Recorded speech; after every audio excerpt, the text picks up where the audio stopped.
we'll get underway. Let's, as we do with any book, we want to give some introductory information about the book and what we know about the book, and then we're going to try to cover chapters 1 and 2. It's a history book, obviously.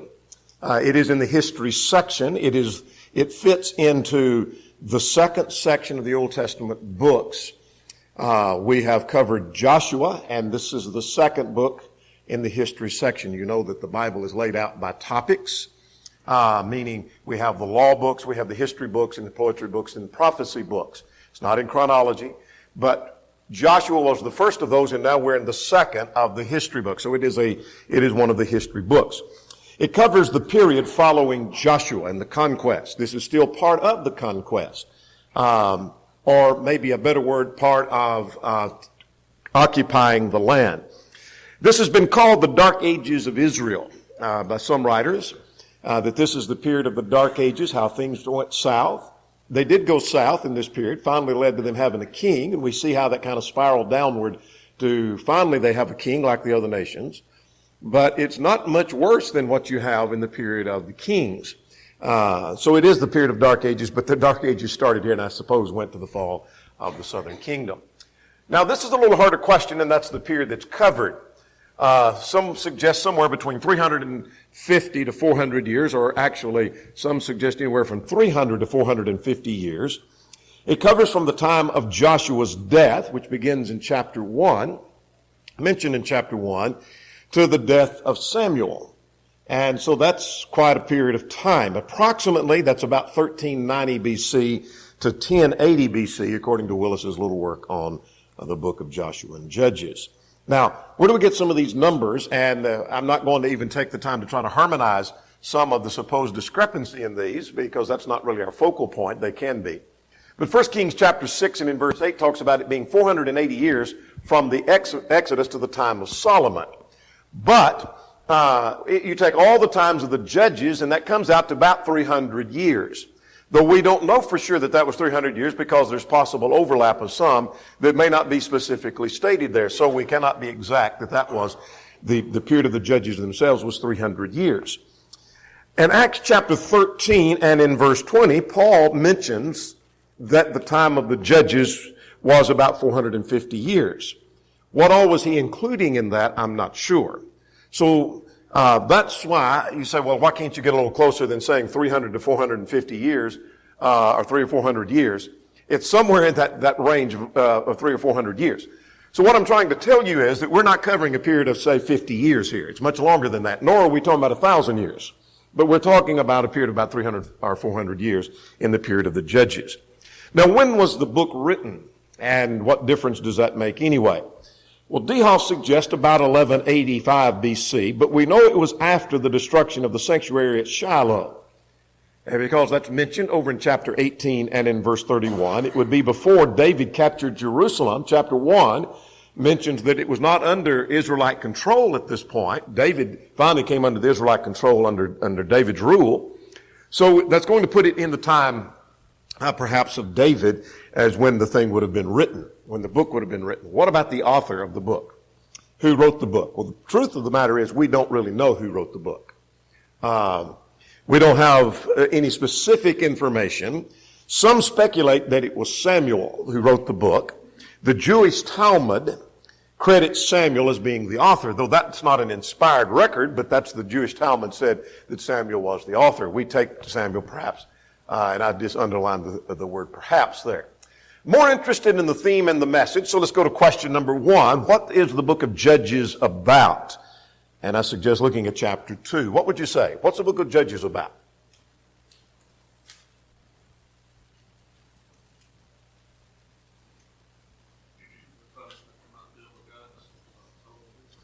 All right, yeah, it deals with punishment for them not doing what God would have them to do. It deals with Israel in sin and the cycles of sin. And it deals with Israel's sin and God's dealing with it. It's just a cycle of this going over and over.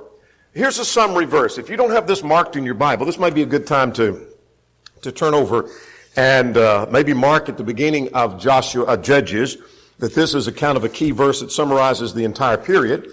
And we're going to cite two of these verses, 21 and verse 25. This is the end of the book, but this pretty much summarizes what the book is about. And that is, in those days, there was no king in Israel, and everyone did what was right in his own eyes. That pretty much tells the story of the period of the Judges. There wasn't a king, that is to give central leadership, but the man just did pretty much what was right in his own eyes. Now turn over to 17 and in verse 6. You might underline that over in chapter 21, 25.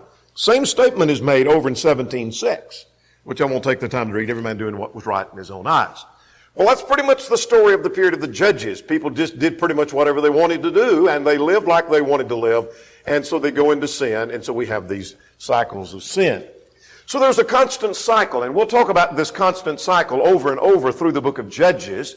And this is kind of a picture of the cycle. It starts out with Israel serving the Lord.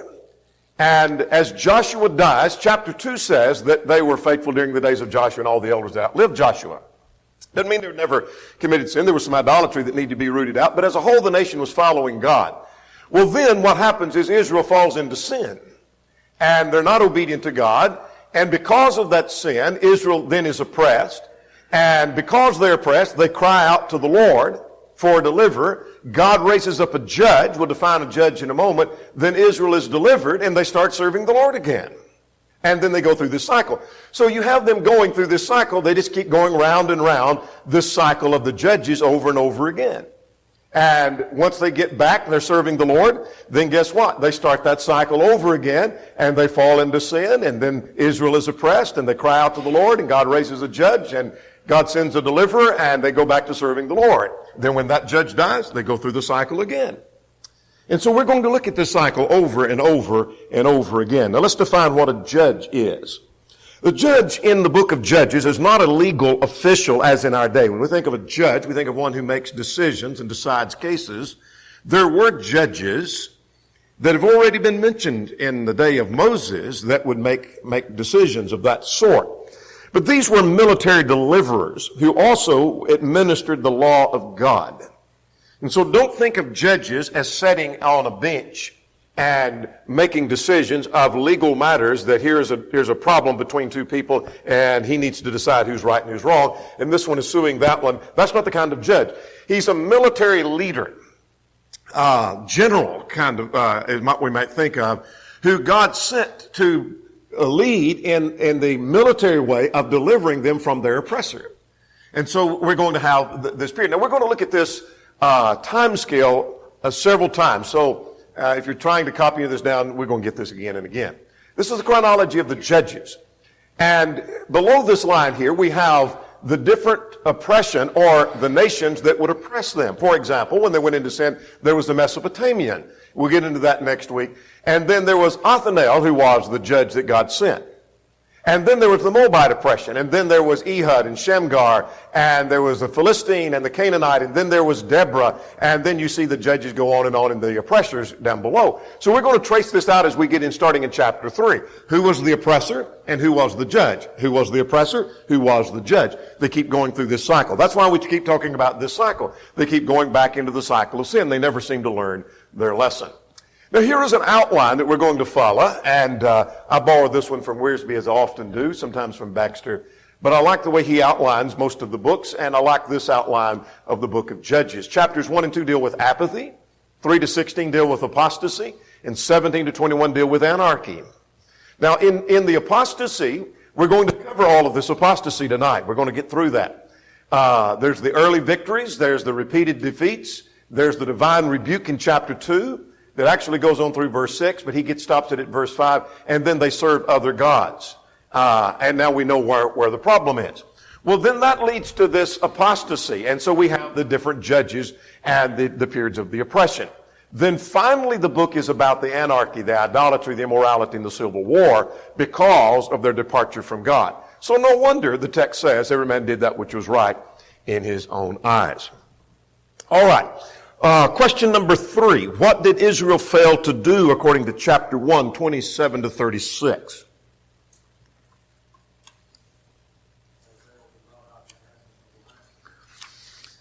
All right. They failed to drive out the inhabitants of the land. They didn't And we're going to talk about three phases of the conquest in a little bit, and what needed to be done and what should have been done, and they failed to do what God would have them to do. So here's what chapter 1 is about now. I call it simply continued conquest of Canaan. Now, what we like to think sometimes is that the book of Joshua deals with the conquest. They came and they did, conquered, and it's over. Done, finished, over. They've got the land under their control. Well, in some sense that's true. The conquest isn't fully over. So the book of Judges starts with the continued conquest of Canaan. Some of this backs up a little bit. Now, this is interesting when we talk about chronology. This is typical of biblical writers. He starts with the death of Joshua. But do you notice that when you get to the end of, over into chapter 2, then it talks about Joshua dying. And talks about what Joshua did, and Joshua sent him back. So he starts with the death of Joshua, then backs up just a little bit in the last days of Joshua, and then comes forward back to his death. And then what goes on beyond that. And so take note of that, and don't get confused that I thought Joshua had already died. But anyway, here's what we have in chapter 1. We have God instructs Judah to go first. And then Judah goes and fights with the help of Simeon. Then we're going to see what happens with Benjamin and the house of Joseph and Zebulun, Asher, Naphtali, and Dan. And basically the story is this. The answer to question number 3. They didn't do their job. Now what job are we talking about? Well, there were 3 phases of the conquest. And what we mean by 3 phases, there's first of all, they take control of the land, conquering. When was that done? Well, that was done in Joshua chapters 1 through 9. Or actually 1 through 11. And a summary given in chapter 12. So in those first 12 chapters of Joshua, that was what was accomplished right here, taking control of the land. There was the central campaign, there was the southern campaign, then the northern campaign. Now they've got control of the land. The second phase was to divide the land by lot. Well, that's chapter 13 to basically the end of the book, you remember.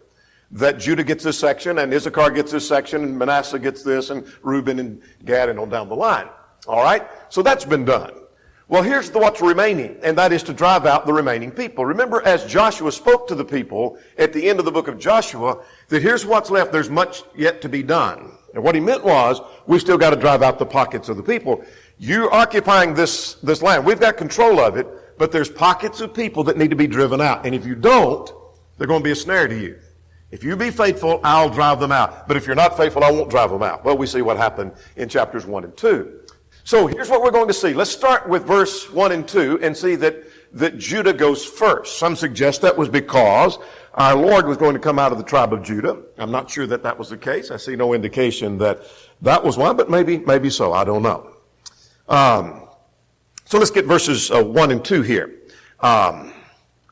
In verses 1 and 2, that after the death of Joshua, the children of Israel came to pass that the children of Israel asked the Lord, saying, who shall go up first for us against the Canaanites to fight against them? Who's going to be the first one to go and start driving the people out that need to be, the pockets of people that need to be driven out? And the Lord said, Judah will go up, and I've delivered the land into his hand.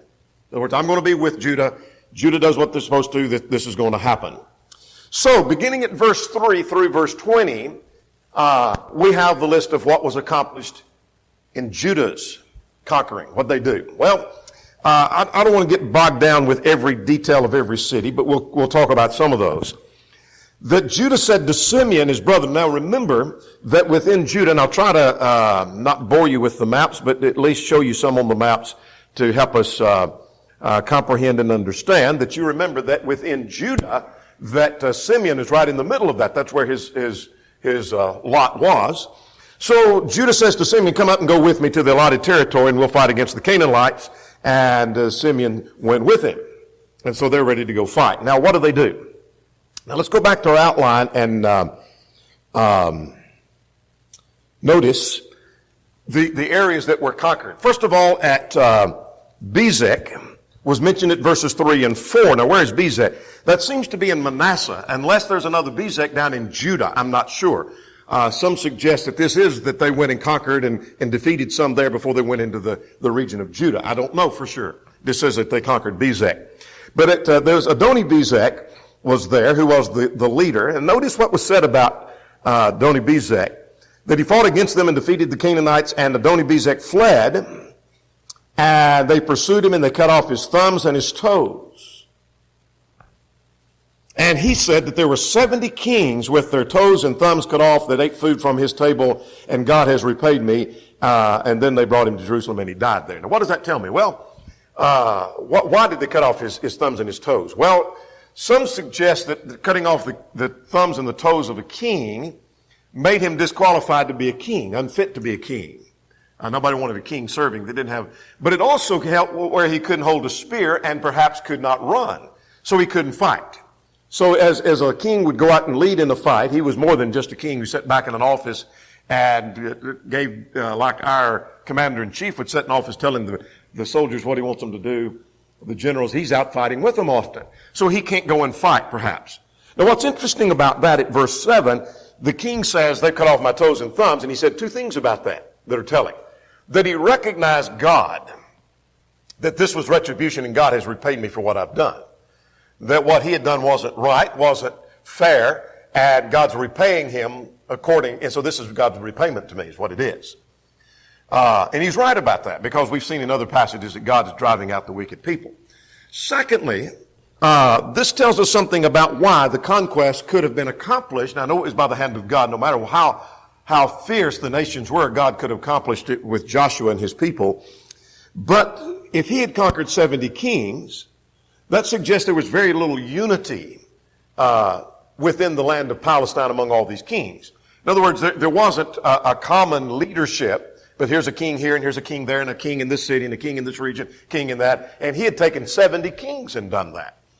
So it was kind of a diversified and split up group, and yet with the hand of God they could go and conquer that. Let's go a little bit further now and get the storyline. They go to Jerusalem, which tells us Jerusalem is not yet under Israelite control, and they struck it and set the city on fire.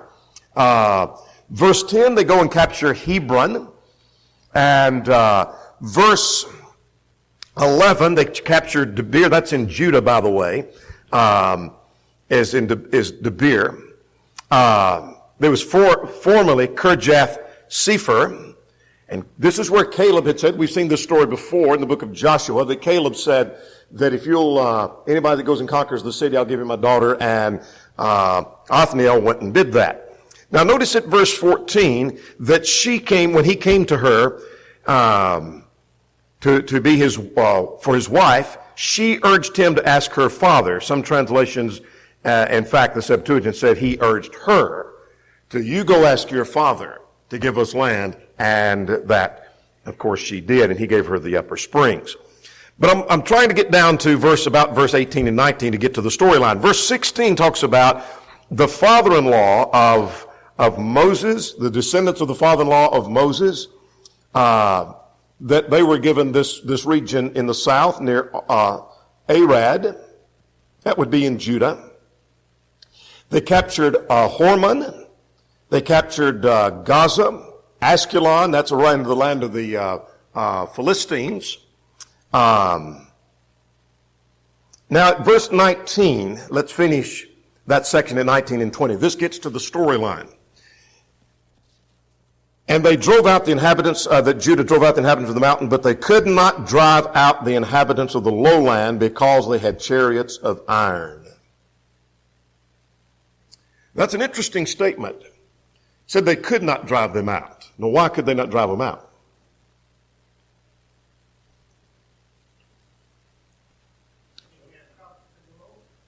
It was their lack of confidence in the Lord.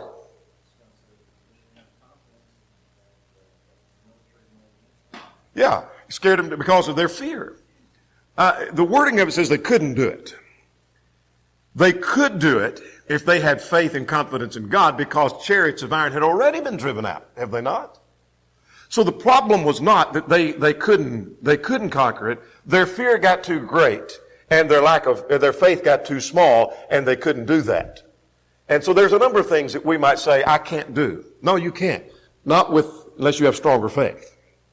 Not unless you have less fear. You're going to have stronger faith and less fear. So with what faith we have and what fear we have, we may not can do it. I can't do that. I may not can give up this sin. I can't give up this unscriptural marriage. I can't do whatever. I can't do it. Doesn't mean it can't be done, but not with the faith I have. That pretty much begins the storyline of what the book of Judges is about. Now let's go to Benjamin now. And from that point on, until we got down to verse 19, it sounds like things are going well. We're ready for phase 3 now, driving the people out. And so here goes Judah. I'll go first. And drive them out and drive them out and drive them out and drive them out and conquer and conquer and conquer. We're doing well. And then they come to those with chariots of iron and, oh, well, we can't do that. Well, now we're going to see it beginning with Benjamin. Look at verse 21. Verse 21, they did not drive out the Jebusites, the inhabitants of Jerusalem. So they stayed there. Now, this is what God told them to do, but they couldn't do it. They just couldn't bring themselves to drive them out. Now let's talk about the house of Joseph. There's several things said about Joseph. At Bethel, which is in Ephraim, at Bethel, the text says they went up to Bethel, and the house of Joseph sent men to spy out Bethel. And the spies came, and they told the man they saw coming out, show us the entrance to the city, and we'll show you mercy. And they did show him mercy, and then they captured the city. Well, it sounds like they're doing good. But what about Manasseh? Look at verse 27. Manasseh did not drive out the inhabitants of Bethshean from the villages. That's the storyline. They didn't drive them out. Verse 28, it came to pass that when Israel was strong, they put the Canaanites under tribute, but they could not completely drive them out. That's a compromise. Now, we won't drive them out, but we'll put them under tribute and we'll gain from them. That's a compromise. That's not doing what God said. God told them to drive them out. Now, look at Zebulun. Now, that's the house of Joseph. Let's talk about, that's not what I want to do. I want to go back to another segment of that. Let's go back right here. Let's go back to Zebulun. We're going to see with Zebulun, Asher, Naphtali, and Dan. We're going to finish the chapter just by saying the same thing, same thing, same thing. So look at Zebulun, verse 30. Zebulun did not drive out the inhabitants. Verse 31, Asher did not drive out the inhabitants. Verse 32, they did not drive them out. Verse 33, Naphtali did not drive them out. The children of Dan, notice at verse 34, they would not allow them to come down, and so yet when the hand of the house of Joseph became stronger, they put them under tribute. And so with every one of the tribes so far that have been mentioned, every one of these from Judah to Benjamin, Joseph, Zebulun, Asher, Naphtali, and Dan, every one of them did not do what they're supposed to do and drive them all out. So what's the point and what's the storyline of chapter 1? They didn't do phase 3. They did quite well in conquering the land. They did well in dividing the land, but phase 3, they're failing in. They're not driving the people out. So now chapter 2 gets quite practical. So let's go to, did I have a question on chapter 2? Not on what the topic was, so let's get a couple of questions here out of the way. Question number 4. What problem was created because Israel did not drive out all the people out of the land? What problems were created?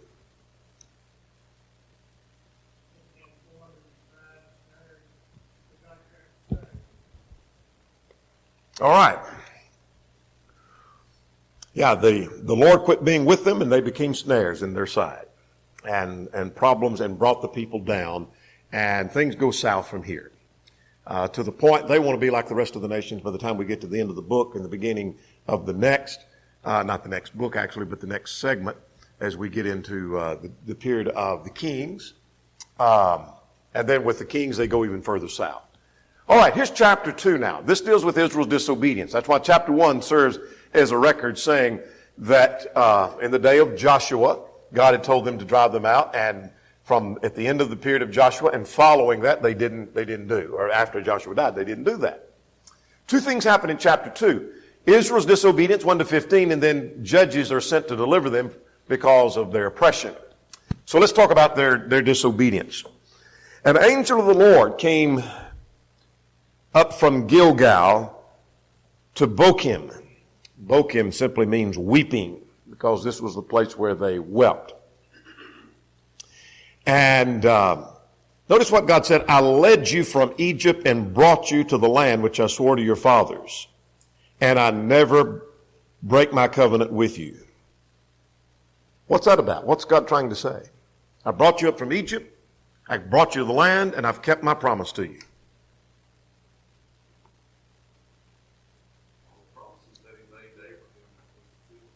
All right, all the promises made to Abraham have been fulfilled. What else?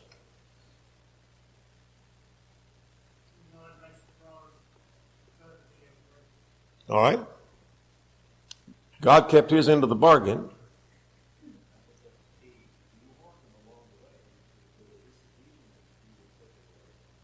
Absolutely. Yeah. I've done everything I've said, and I'll keep every promise I make, which means that you're going to be punished for going astray. He's furthermore telling them, you have no reason for not being obedient. I've done everything for you. I brought you out of Egypt. I promised you a land. I gave you a land. I've kept every promise. I keep my word. You have no reason for being disobedient. Verse 2, and you made no covenant with the inhabitants, and I told you, you shall make no covenant with the inhabitants of this land, and you shall tear down their altars. So I did my part. I brought you in, gave you the land, and I told you, make no covenant with them. Make no sacrifices. Don't spare their lives. I told you to tear down their altars and drive them out. That's what I told you. That's what I told you. But you have not obeyed my voice. Why have you done this? What a question. Why have you done it? You have no reason. Look at the grace I've provided for you. If God had said, I'm going to bring you out of Egypt, and he didn't bring them, or he said, I'll bring you out of Egypt and I'm going to take you to the promised land, and he didn't bring them to the promised land, they could say, why should we serve a God who doesn't do what he says? But you have no reason for not doing that. And so the question, why have you done this? Therefore, I also said, here's something else I told you. You remember this? I will not drive them out before you, but they shall be thorns in your side, and their gods will be a snare to you. So not only did I promise to bring you to the land, I also told you, if you were listening, that they were going to be a snare. If you don't drive them out, they're going to be a problem and a thorn in your side. What's going to happen? And so it was. When the angel of the Lord spoke these words, that the people lifted up their voice and wept. You might underline the word wept there. They wept. But get this, there's no repentance. How do I know? At this point, if we haven't seen beyond this, at this point, what would you think? I'm not talking about what you see beyond this. If this was a movie we're watching, and at this point, the angel of the Lord came and rebuked them, and the people start crying, to the point they named the place where they are Weeping. That's the name of the place. That's what the word means, the town. What do you think? Let's pause the movie at this point. What do you think is happening? You're going to change their ways. I'm thinking repentance. I'm thinking they've been touched. That's like telling somebody about their sin, and they just break down and they cry and they cry and they cry, and you think, well, finally they've been touched, and we're going to see a change. Let's get ahead of ourselves. Verse 19 of chapter 2. Remember, they did not cease from their doings. Didn't stop. They just cried about it. They just cried about it. They wept. And so they called the place Bochim, which means weeping. And they sacrificed to the Lord. I'm impressed with what they're doing. I'm thinking things are going to change.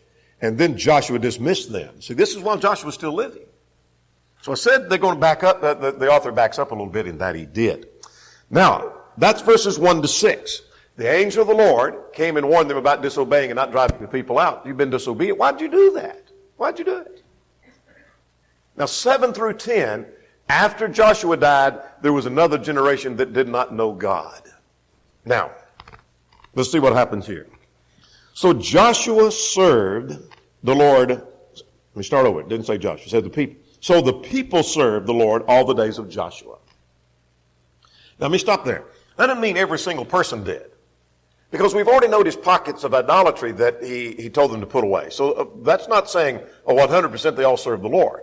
That's like we might say concerning a whole congregation, this is a faithful church and people are faithfully serving the Lord. Doesn't mean there's not somebody that's not doing what they should. There probably is. But as a whole, things are going in that direction. So all the days of Joshua, they served the Lord. and all the days of the elders that outlived Joshua, who had seen all the great works which the Lord had done for Israel. We'll come back to that. Let's go and get through verse 10. Then I'll draw up some practical application of that before we go further. And so Joshua died, the text says, at 110 years old. We've already seen that age given earlier. And they buried him, verse 9. And when all the generation was gathered to their fathers, that is, when Joshua and then all the elders that outlived Joshua, when they all died, another generation arose after them that did not know the Lord nor the work which he had done for Israel. Now, last week I gave you a verse and said write a verse over here in Joshua 24, a reference back to Judges 2, and write a reference in Judges 2 back over. And what you give, what I had you write down is correct, but I failed to mention verse 7 is really the verse that connects with chapter 24 and verse 31. They're almost identical. There's a word difference. Joshua 24 said in verse 31, Israel served the Lord all the days of Joshua and all the days of the elders that outlived Joshua, who had known all the works which he had done for Israel. We'll come over to Judges, a different book, almost identical wording. So all the people served the Lord all the days of Joshua and all the elders that outlived Joshua, who had seen all the great works. You see, that generation, Joshua and those elders, had seen the great works of the Lord. Who would be the elders? Well, any man who was less than 20 was not included among those that were sentenced to die in the wilderness. So that generation would have grown up. The elders would well have remembered everything Joshua remembered, like eating of the mountain, the crossing of the sea, and the plagues, and the water from the rock, and the events at Sinai, and the earth swallowing up 3 men in Numbers 16. Joshua remembered all that, and so did those elders who outlived Joshua remember all that. They had seen the works of God, and they knew the works of God. They got it. They knew it. They knew exactly the point that God wanted them to learn. They feared. But here's the point. The next generation didn't do that. Look at verse 10. The next generation that rose after them did not know the Lord, nor the works of his hand. Now, why is that?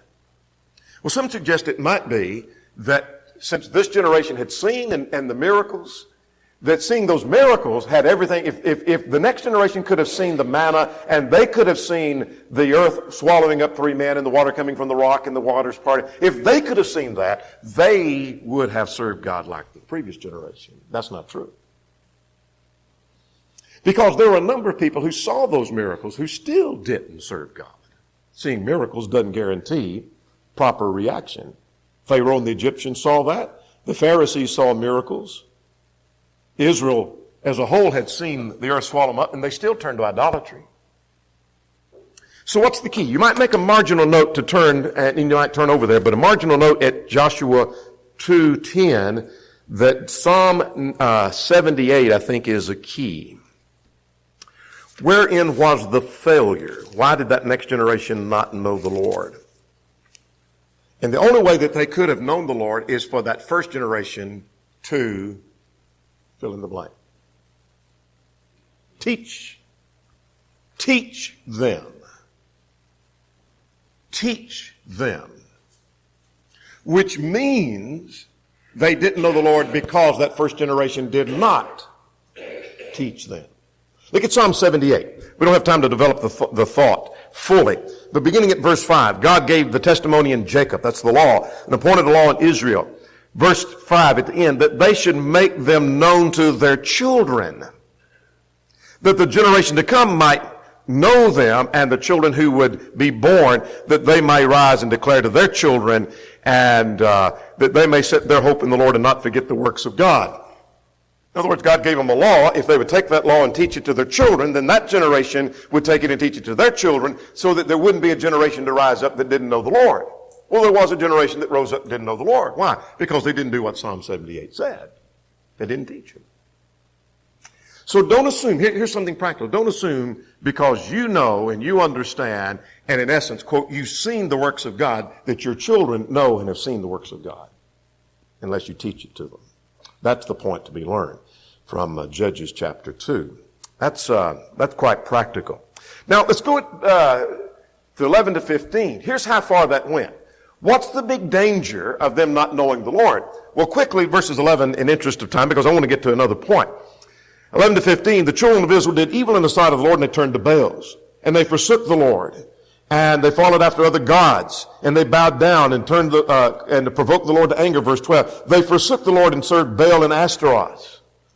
In other words, they're serving idols. They're serving their foreign gods, the gods of the Canaanites. And the anger of the Lord was aroused against them, and he delivered them into the hands of their enemies all around. Verse 14. And wherever they went, the Lord was against them, etc. So that gets us down through verse 15. So, what was the problem of that generation not knowing the Lord? Well, they had problems. They went into idolatry, and because they're serving idols, God said, I'm done with you. You go out and you fight your enemy, you're on your own. I'm not fighting for you. And they're going to take control of you. And they're going to, this is going to bring problems. I told you it'd be a snare to you. Told you. So let's begin at verse 16 now. God sent them deliverers. So let's get this section and we'll be done. God sent judges to deliver. Now we've already defined judges.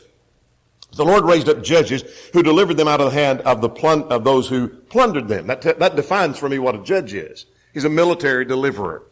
Now verse 17 beginning through verse 17, yet the people would not listen.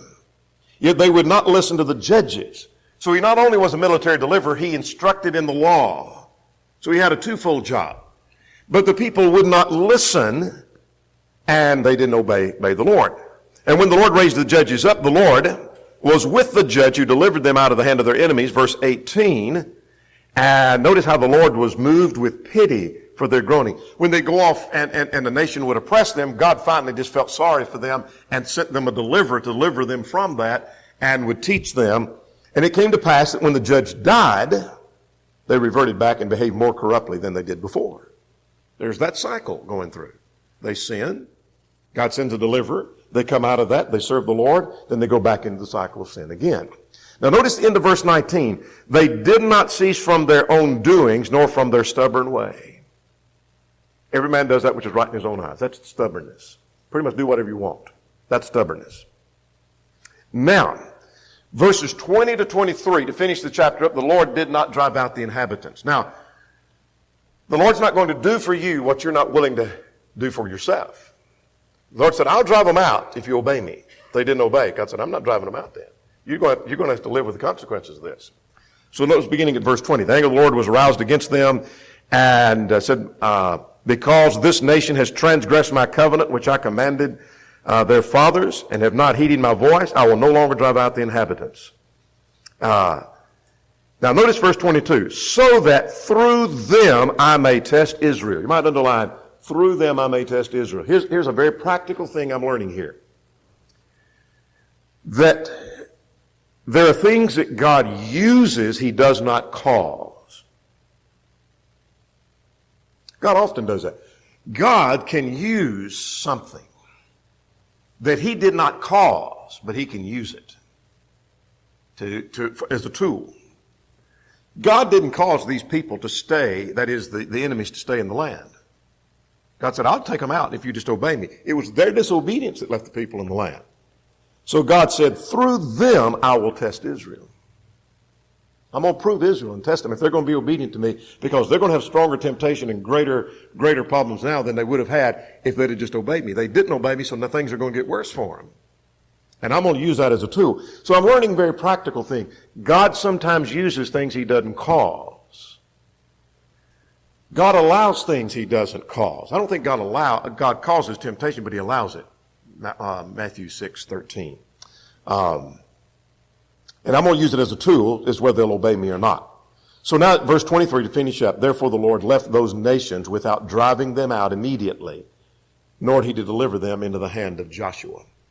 He didn't have Joshua to take these out while he was still living, but after Joshua was gone, there were still pockets that God didn't drive out. They could have gone, you can get rid of them, but you wouldn't obey me. That's our introduction now to what's about to happen. So in chapter 3 now, we start into the judges. Because of this sin, they get off the bandwagon and they're off into idolatry. And now God sends an oppressor and allows them to come, and now they need a deliverer, and then we're going to see the cycle start. Over and over and over, here we go, all the way through. Chapter 3 next time.